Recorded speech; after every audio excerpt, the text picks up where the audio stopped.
पति, पत्नी और नौकरानी। शीतल और अभिमन्यु की शादी को 5 साल हो चुके थे, लेकिन अभी तक उनका कोई बच्चा नहीं हुआ था। इसकी वजह से शीतल और अभिमन्यु परेशान रहते थे, लेकिन उन दोनों से ज्यादा परेशान थी शीतल की सास, यानी अभिमन्यु की माँ जानकी देवी। जानकी देवी चाहती थी कि जल्दी से जल्दी उनकी गोद में पोता या पोती आ जाए, और इसीलिए वो अपनी बहू शीतल को लेकर एक दिन हॉस्पिटल पहुंची। डॉक्टर मैडम, जरा ठीक से चेक करके बताइए ना। कई बड़े बड़े डॉक्टर को दिखाया है, लेकिन मेरी बहू माँ ही नहीं बन पाती। मैंने शीतल को बहुत अच्छे से चेकअप किया है। देखिए, बात यह है कि शीतल के अंदर माँ बनने की कैपेसिटी नहीं है। ये आप क्या कह रही हैं डॉक्टर साहब? कोई तो इलाज होगा ना, कोई दवाई दे दीजिए। देखिए, कुछ प्रॉब्लम ऐसी होती है जिनका कोई ट्रीटमेंट नहीं होता। आई एम सॉरी टू से, लेकिन शीतल कभी माँ नहीं बन सकती, क्योंकि उसके यूट्रस में अंदर से ही कुछ प्रॉब्लम है। घर आने के बाद क्या हुआ माँ? कहाँ लेकर गई थी आप शीतल को? अरे कहाँ लेकर जाती, डॉक्टर मैडम के पास ले गई थी, लेकिन तेरी बीवी तो कभी माँ बन ही नहीं सकती। मम्मी जी, इसमें मेरी क्या गलती? अगर अंदर से कोई प्रॉब्लम है तो उसमें मैं भी कुछ नहीं कर सकती। जानती हूँ, ये बात डॉक्टर के मुंह से सुन चुकी हूँ।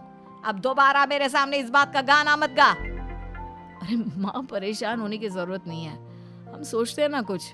अरे क्या सोचेगा तू? जब डॉक्टर कह चुका है कि तेरी बीवी माँ नहीं बन सकती, तो बता क्या सोचेगा तू? कहाँ से लाएगा बच्चा? माँ, ये तो मैं भी नहीं जानता। अभिमन्यु, क्यों ना हम अनाथ आश्रम से एक बच्चा गोद ले आए? क्या फर्क पड़ता है बच्चा हमारा हो या गोद लिया हुआ? हाय, बड़ी बातें बनाने वाली। क्या फर्क पड़ता है? अरे क्यों फर्क नहीं पड़ता? मुझे इस वंश को आगे बढ़ाने के लिए मेरे बेटे का खून चाहिए, किसी दूसरे का नहीं। लेकिन माँ, आप जानती हैं कि ये अब पॉसिबल नहीं है। मैं कुछ नहीं जानती। मैं किसी पराये की औलाद को इस घर में अपना पोता या पोती बन के बढ़ता हुआ नहीं देख सकती।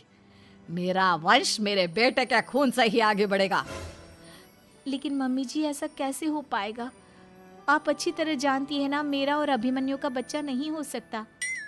तो मैं अपने बेटे की दूसरी शादी करवाऊंगी, और अपनी दूसरी बीवी से ये मुझे बच्चा पैदा करके देगा। ये आप क्या कह रही हैं माँ? मैं किसी और से शादी नहीं करने वाला।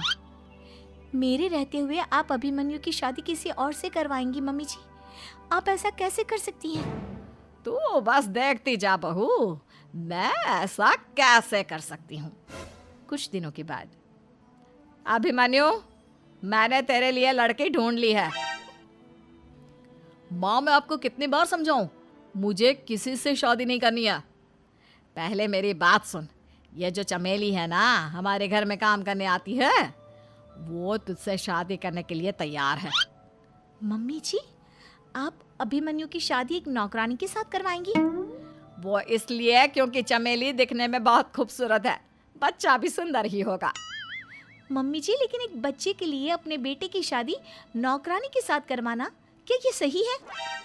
अगर अभिमन्यु ने शादी नहीं की ना, तो मैं अपनी जान दे दूंगी। अब देख लो, अगर तुम्हें अपनी माँ की जान प्यारी है तो तुम्हें इस नौकरानी के साथ शादी करनी ही होगी। इस तरह जानकी देवी अपने बेटे अभिमन्यु की शादी नौकरानी चमेली के साथ करवा देती है। कुछ दिनों के बाद, नौकरानी से मालकिन बन के तो मजा आ गया। अब तो मैं इस घर की मालकिन हूँ। देखो, अपने आप को ज्यादा मालकिन समझने की कोशिश मत करो। एक बार तुम्हारा और अभिमन्यु का बच्चा इस दुनिया में आ जाए, उसके बाद तुम इस घर से हमेशा के लिए चली जाना। अरे जाओ जाओ, किसी और के आगे बातें बनाना। एक बच्चा तो पैदा नहीं कर सकी, बढ़िया आई। जाओ जाकर मेरे लिए कॉफी बना कर लाओ। नौकरानी मैं हूँ या तुम? मम्मी जी, देखिए ना शीतल मुझसे किस तरह से बात कर रही है। शीतल, तुम्हें पता है ना चमेली प्रेग्नेंट है, मेरे बेटे के बच्चे की माँ बनने वाली है। वो जैसा कहती है वैसा करो। लेकिन मम्मी जी, वो मुझे नौकरों की तरह ट्रीट कर रही है। अरे तो करेगी ना, वैसे भी बहू तुम हो किस काम की? एक बच्चा तो पैदा नहीं कर सकती। जाओ अब घर के सारे काम करो और चमेली को आराम करने दो। थैंक यू मम्मी जी, भगवान आपका भला करे। आप नहीं होती तो मैं नौकरानी से महारानी कैसे बनती।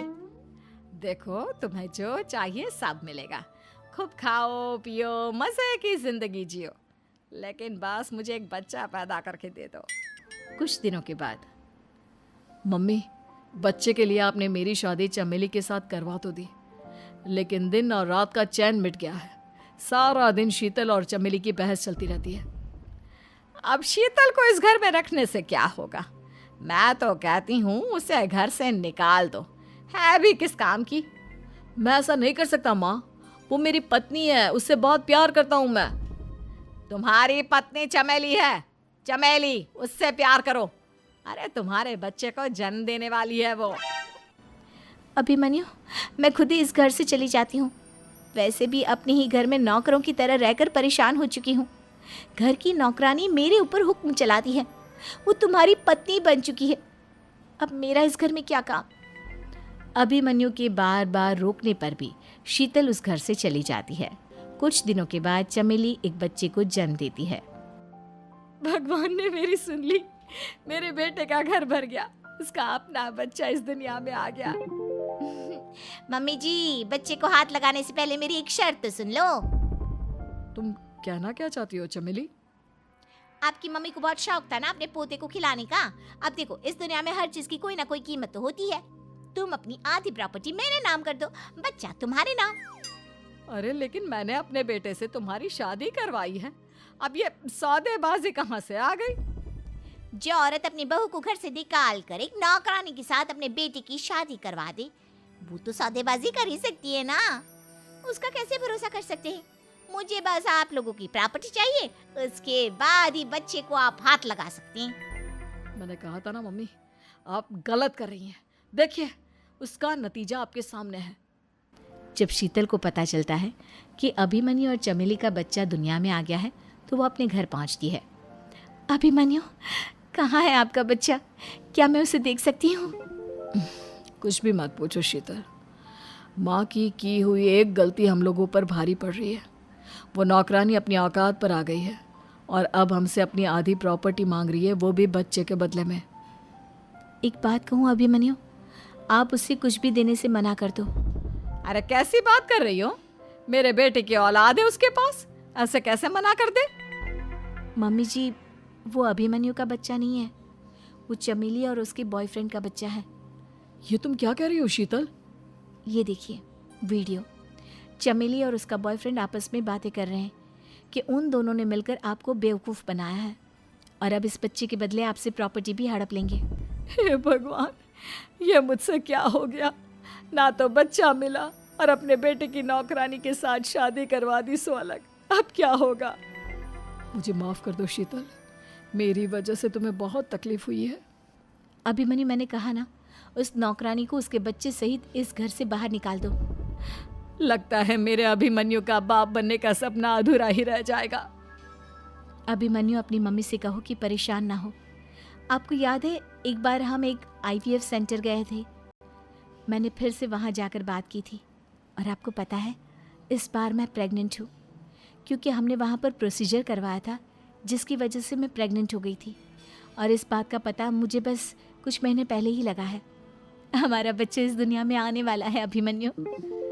मुझे माफ कर दो शीतल बहू, मुझसे बहुत बड़ी गलती हो गई। कोई बात नहीं माँ, लेकिन अब हमें उस धोखेबाज नौकरानी को इस घर से बाहर निकालना है और इस घर की मालकिन को वापस घर लाना है, वो भी अपने बच्चे के साथ।